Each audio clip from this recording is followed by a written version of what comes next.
essentially gives Hitler his green light for the invasion of Poland on the 1st of September.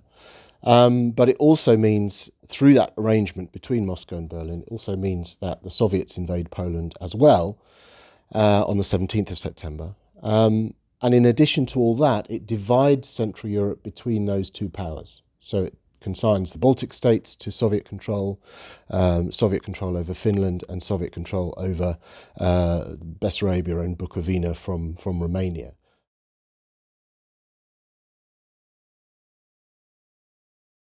Even within the European war, which is the one that's sort of most, I would say, significant and proximate to us, there's a profound lack of understanding of everything that was going on in the eastern half of the continent, which is really the essence of that war. We have a reasonable handle on French resistance and events in France, D-Day and so on. We have a much less rounded understanding of the Eastern Front and the political and military developments in that sphere.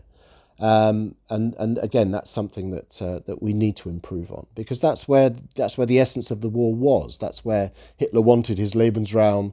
That was the territory that those two regimes ultimately were fighting over.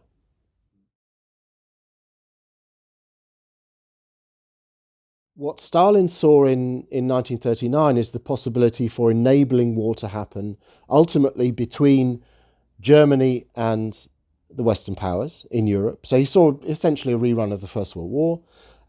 Poland was the trigger for that.